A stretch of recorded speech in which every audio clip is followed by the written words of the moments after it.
Friends, good morning and welcome back to the official YouTube channel of Taxaas, जहाँ पे हम आपको हर तरीके के फाइनेंशियल टैक्सेशन, लीगल, सेक्रेटेरियल और भी अपडेट्स देते हैं। तो अभी तक अगर आपने चैनल को सब्सक्राइब नहीं कर रखा है तो उसको कर लें। तो आज के इस वीडियो में हम बात करेंगे कि टीडीएस प्रॉपर्टी के ऊपर कैसे काटें और पे करें। जब भी आप प्रॉपर्टी को करते हैं सेल या बाय, तो उसके ऊपर क्या है कि 1% टीडीएस एप्लीकेबल है अगर प्रॉपर्टी की वैल्यू 50 लाख से ज़्यादा है तो आज हम इसमें ये देखेंगे कि कैसे टीडीएस काटते हैं और कैसे उसको पे करते हैं और फॉर्म 26 क्यूबी कैसे फाइल करते हैं और उसमें क्या क्या चीज़ें हमें नीड पड़ती है। तो इसके लिए जो बेसिक चीज़ें सबसे पहले आपको रिक्वायर्ड रहेंगी वो क्या क्या हम वो डिस्कस कर लेते हैं।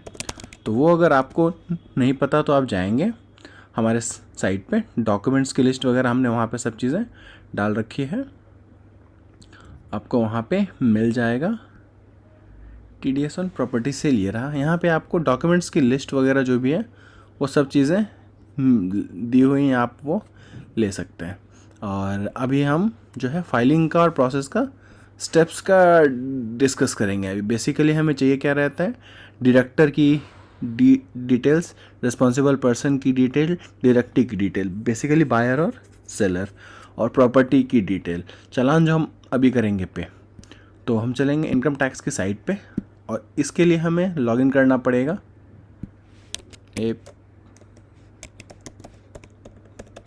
तो जो भी आपकी लॉगिन डिटेल्स है इनकम टैक्स की, आप उसके हेल्प से लॉगिन कर लेंगे।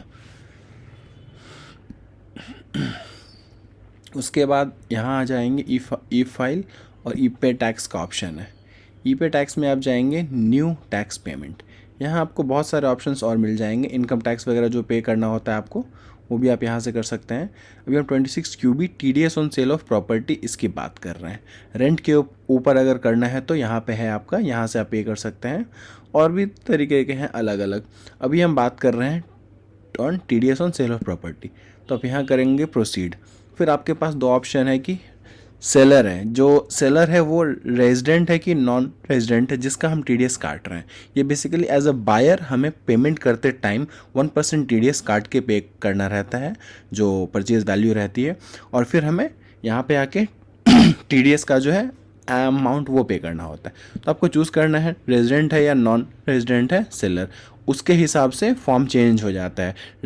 रेजिडेंट के लिए 26 क्यूबी है और नॉन रेजिडेंट के लिए 27 क्यू है। तो नॉन रेजिडेंट वाला जो फॉर्म है वो हम दूसरे वीडियो में डिस्कस करेंगे, जो कि आप हमारे चैनल पे देख सकते हैं। अभी हम बात कर रहे हैं रेजिडेंट पे, तो आपको यहाँ पे चूज़ करना है और आपके जो बायर के डिटेल्स है वो ऑटोमेटिकली यहाँ पे सारी चीज़ें फेच हो जाती हैं और आपको यहाँ पे डाल सकते हैं आप। और फिर आपको ये करना रहता है कि मोर देन वन बायर, जैसे कि बहुत बार क्या रहता है कि जो प्रॉपर्टी है वो दो लोगों के नाम पे है, तो सेल करते टाइम भी दोनों बायर के आते हैं डिटेल। अगर वो है तो आपको यहाँ करना है यस। तो मैं इसके केस में यस करके ही आपको दिखा रहा हूँ सो दैट आपको ईजी हो। वैसे आप नो करके भी कर सकते हैं, जहाँ पे सिर्फ एक के डिटेल से मतलब हो जाएंगे। फिर आपको करना है कंटिन्यू। आपको यहाँ डालना है पैन ऑफ सेलर।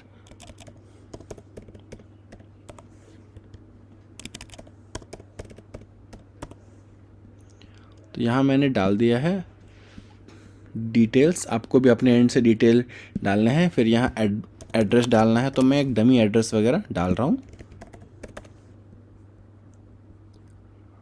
सेलर भी अगर एक से ज़्यादा है तो आप यहाँ पे उसको चूज़ कर सकते हैं यस या नो, और फिर आप उसके हिसाब से आगे बढ़ सकते हैं। उसके पहले आपको कॉन्टैक्ट नंबर और मेल आईडी दोनों चीज़ें डालनी होगी। यहाँ पे बेसिकली जो भी चीज़ें फिल करने के लिए कह रहा है आपको सारी चीज़ें यहाँ पे डालनी होंगी। एड्रेस जो है और ईमेल आईडी, फ़ोन नंबर वो करके आप करेंगे कंटिन्यू।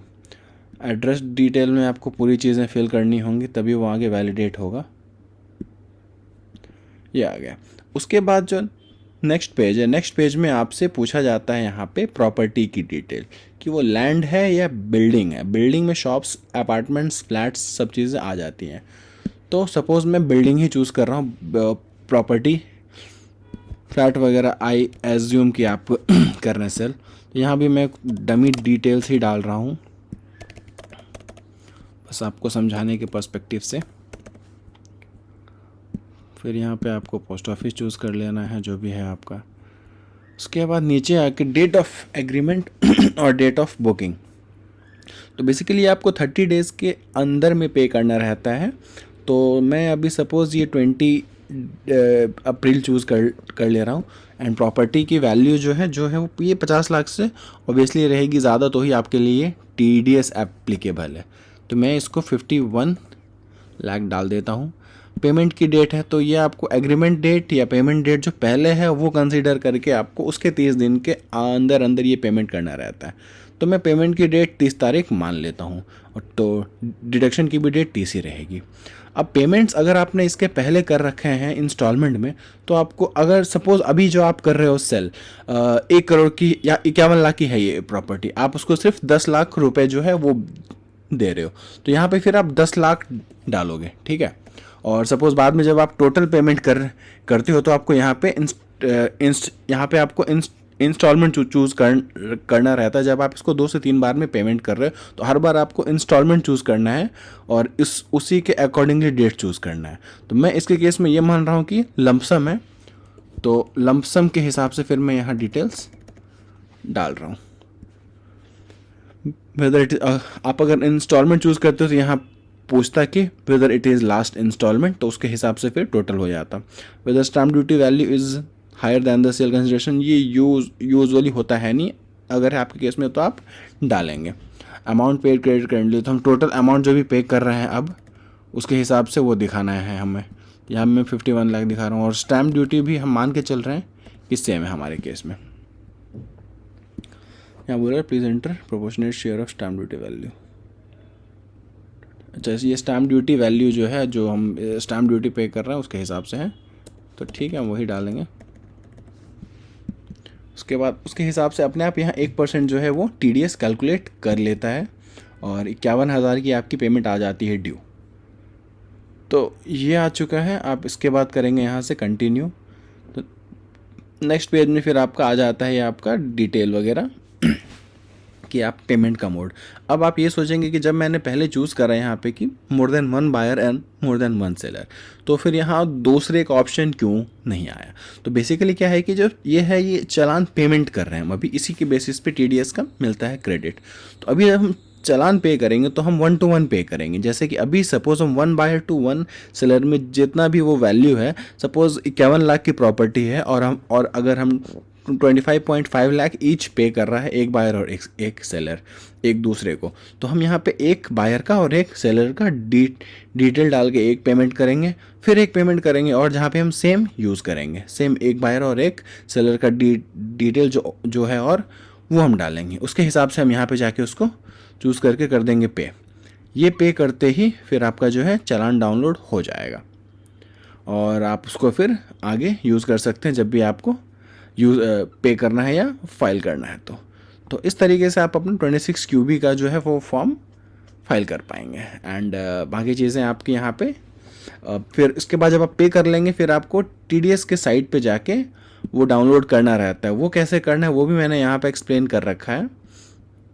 ये आप जाएंगे उसके बाद TDS के साइट पे रजिस्टर करेंगे। ऐसे वो साइट जो है वो है आपका tdscepc.gov.in। इसकी जो आपको फॉर्म 16B जो मिलेगी आपको, जो TDS के बाद होता है पे करने के बाद, वो आपको इस साइट पे मिलेगा। तो इस साइट पे जाके आपको इस तरीके से रजिस्टर करना है। वहाँ पे रजिस्ट्रेशन के टाइम पे आपको ये थोड़ा पहले का यहाँ 2 ऑप्शन ही है, अब आपका आधार OTP से भी हो जाता है। तो जैसे कि डिडक्शन की detail, deduction month, TCS amount या फिर चालान डिटेल, ये डालेंगे तो इससे आपका वैलिडेट हो जाएगा चालान, और फिर जाके आपको वहाँ पे सिंपली रिक्वेस्ट कर देना है। रिक्वेस्ट करने के 10-15 मिनट बाद ही आपके पास यहाँ ऐसे फॉर्म 16B फॉर बायर और टेनेंट डाउनलोड के लिए आ जाएगा, और उसके बाद आप फिर उसको डाउनलोड्स में जाके थोड़े टाइम बाद 1 से 1.5 घंटे बाद जाके इस तरीके से डाउनलोड कर सकते हैं। ये रिक्वेस्टिंग का ऑप्शन है, ये हम रिक्वेस्ट कर रहे हैं। ऐसे करके रिक्वेस्ट कर दिया हमने अभी यहाँ जाके, जैसे कि था ये पहले आप इस तरीके से रजिस्टर करेंगे, फिर फॉर्म 16B रिक्वेस्ट में जाएंगे, फिर वहाँ पे आप असेसमेंट या एक्नॉलेजमेंट नंबर जो आपके पास 26 QB का आएगा, जो आप वहाँ पे कर चुके होंगे यहाँ पे, इनकम टैक्स की साइट में, वो आप यहाँ पे डालेंगे और फिर आपको निकाल सकते हैं आप यहाँ से जो है आपका 26 QB का फॉर्म 16B की सर्टिफिकेट। और बाकी सारे प्रॉपर डिटेल्स वगैरह मैंने यहाँ पर स्टेप वाइज में डाल रखा है, तो आप यहाँ से भी इसको देख सकते हैं। तो आई होप आपको ये वीडियो पसंद आया हो। अगर कोई भी क्वेरी या क्वेश्चन अभी है आपके माइंड में, तो आप हमें कमेंट सेक्शन में जाके पूछ सकते हैं and we will be happy to help you. Please note that the call will be chargeable. अगर आप कॉल पे कोई भी एडवाइजरी लेंगे तो वो चार्जेबल होगी। Thank you so much.